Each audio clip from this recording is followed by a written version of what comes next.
प्रस्तुति है महेश सक्सेना की। संगीत संयोजन है यादवेंद्र प्रसाद शुक्ल का।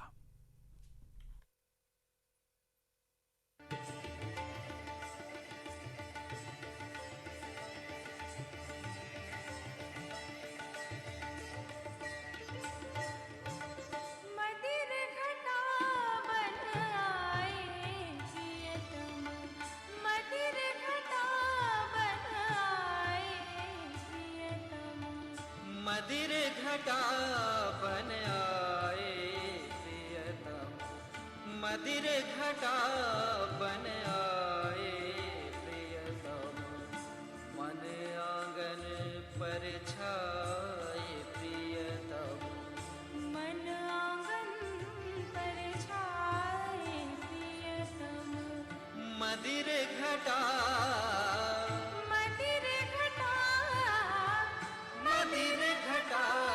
बन आए प्रियतम, मदिर घटा बन आए प्रियतम।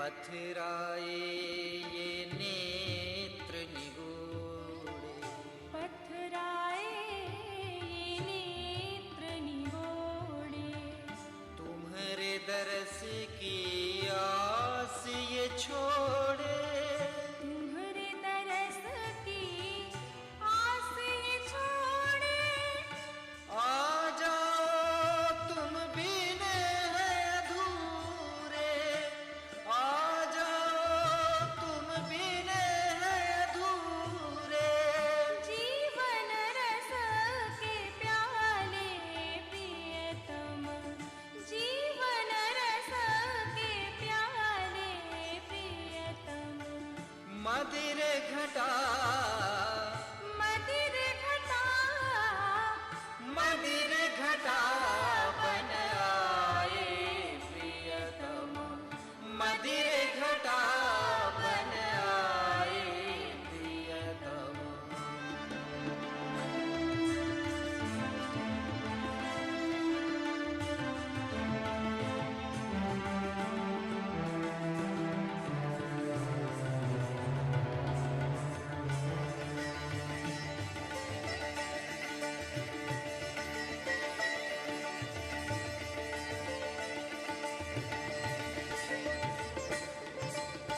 मन का आंगन तुम बिन सूना, मन का आंगन तुम बिन सूना, तन का ये आंचल भी है सूना, तन का ये आंचल भी है सूना, तुम्हारे दरस बिन नैन सुखाए, तुम्हारे दरस बिन नैन सुखाए, सोबत जागत रैन बिताए, सोबत जागत रैन बिताए, अब के बरस जब सावन बीते, अब के बरस जब सावन बीते,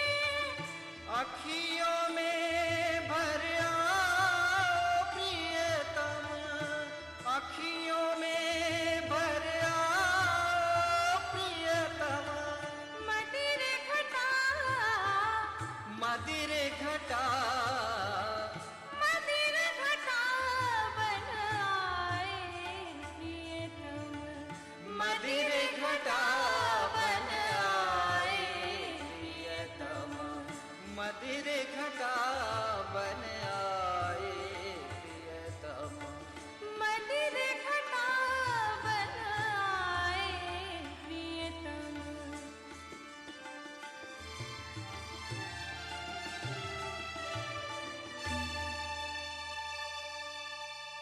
पिछली कड़ी में आपने सुना कि धार नगरी के महाराज द्विमत सेन ने राजकुमार विजयश्रवा और नर्तकी भुवन मोहिनी के बीच प्यार की बातें जानकर भुवन मोहिनी को देश निकाला दे दिया।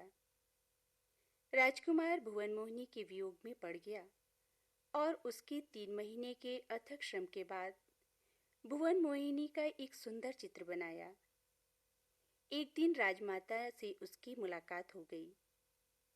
राजमाता ने विजयश्रवा पर ताने कसे। फिर क्या था, विजयश्रवा महल छोड़कर निकल पड़ा।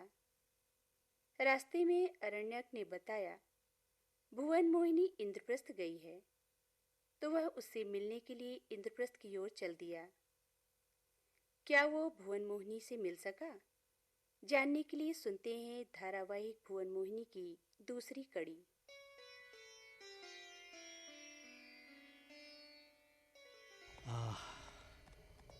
भुवन मोहिनी, ऐसा एक भी क्षण नहीं होता जब तुम मेरी दृष्टि के सामने नहीं होती। तुम मेरा परित्याग करके किस लोक को चली गई हो?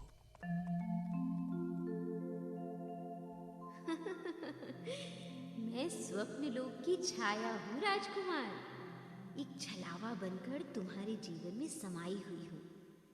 तुम मुझे कभी भी प्राप्त नहीं कर सकोगे। मेरा चिंतन करना भूल जाओ। देखो, मेरे कारण तुम्हारे जप तप और जीवन के सारे शुभ कार्य व्यर्थ हो जाएंगे। मैं तो वायु तरंगिणी बनकर अंतरिक्ष में अशांत होकर उड़ती फिरती हूँ। किसी श्रापवश अप्सरा का जीवन पाकर भूलोक में अवतरित हुई हूँ। फिर भी मुझे अपने पूर्व जीवन का पूर्ण स्मरण है राजकुमार। मैं तुम्हारी भी पूर्व जीवन से परिचित हूँ। तुम देवलोक से भ्रष्ट होकर भूलोक में आए हो।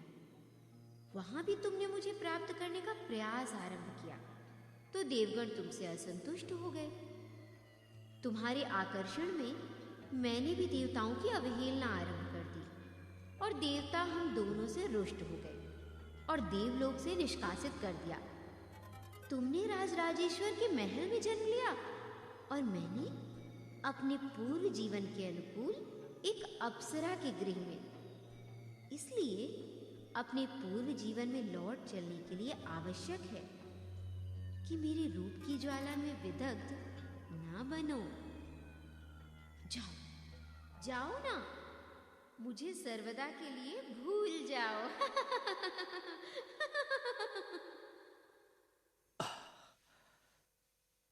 भुवन मोहिनी, तुम इतनी निष्ठुर कैसे हो सकती हो? कैसा था ये दिवा स्वप्न? एक मृग मरीचिका के सदृश? क्या वास्तव में भुवन मोहिनी मेरे जीवन में छलावा ही सिद्ध होगी? ये कौन था जो स्वप्न के बहाने पूर्व जन्म की कथा का स्मरण दिलाकर शून्य में विलीन हो गया? क्या वास्तव में इस स्वप्न की बातें सत्य हैं? क्या यह सच है कि भुवन मोहिनी पूर्व जन्म में एक अप्सरा और मैं देवलोकवासी था? क्या नारी का आकर्षण देवत्व के पद से भ्रष्ट करके भूलोक का जीवधारी बनाता है? क्या भूलोक में नारी का आकर्षण भ्रष्ट नहीं करता? यदि करता है तो फिर इस जन्म के पश्चात मुझे और क्या बनना पड़ेगा? देवत्व से पतित होने पर मनुष्यत्व का पद मिला, किंतु यदि मनुष्यत्व से भी पतित हुआ तब किस योनि में जाना होगा? मैं क्या करूं? कौन मेरे संदेहों का निराकरण करेगा? अरण्यक, अरण्यक! युवराज, क्या हुआ? क्या बात है? रथ रुका हुआ क्यों है? अश्वों को विश्राम देना अनिवार्य था युवराज। ओह, ठीक है। विश्राम के उपरांत संध्या में ही यात्रा पुनः आरंभ होगी। संध्या में ही? हां, सारथी से कह दो हमारी यात्रा अनवरत तब तक चलती रहेगी जब तक इंद्रप्रस्थ नहीं आ जाता। जो आज्ञा युवराज। क्या हो गया युवराज को? अरे सारथी, सारथी! क्या है अरण्यक? अभी अभी तो विश्राम हुआ, तनिक एक नींद तो पूरी कर लेने दो। हाँ हाँ, तुम सो। क्या बात है रण्यक, कोई चिंता की बात है क्या? नहीं नहीं नहीं, कुछ नहीं। मैंने कहा ना, तुम सो जाओ। झपकी आई ही थी कि तुमने जगा दिया। रात्रि में फिर से यात्रा करनी है? रात्रि में नहीं, संध्या काल में ही। संध्या काल में ही? तब तो चलो बात ही करते हैं। बताओ, क्या बात हो गई? सारथी, तुम्हें पता है कि हमारे स्वामी कहां जा रहे हैं? हाँ, तुम ही ने कहा था कि इंद्रप्रस्थ जा रहे हैं। क्यों जा रहे हैं, यह बताओ। तुम ही ने मना किया था, अब तुम ही पूछ रहे हो। फिर भी बताता हूं। जहां तक मैं जान पाया हूं, भुवन मोहिनी को निकाले जाने के कारण ही राजकुमार भी राज्य को छोड़ रहे हैं, सम्राट और साम्राज्ञी को मानसिक कष्ट देने के लिए। तुमने सही जाना। परंतु सारथी, अब तुमसे कहूं कि ना कहूं, बिना कहे भी तो नहीं रहा जाएगा। आराम मिलेगा, कहकर देखो। सारथी देखो तो, कितना नैतिक पतन हो गया है। एक क्षुद्र नर्तकी के लिए युवराज का सिंहासन त्याग देना कौन इसे उचित कहेगा? बात तो ठीक कही तुमने, परंतु हो सकता है भुवन मोहिनी का मूल्य युवराज अधिक समझते हो राज सिंहासन की तुलना में। छी, तुम भी कैसी बातें कर रहे हो? यह तो घोर सर्वनाश है, घोर सर्वनाश। राज राजेश्वर का भौतिक सुख त्याग कर रूप की वासना में जीवन को होम कर देना निराह मोह नहीं है तो क्या है? सारथी, तुम मेरी सहायता करो। कैसी सहायता?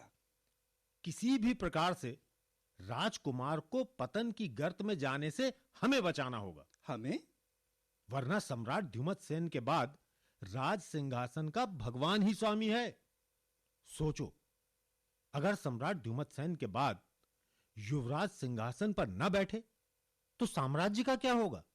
हाँ, एक राजा के बिना देश कैसे चलेगा? बोलो।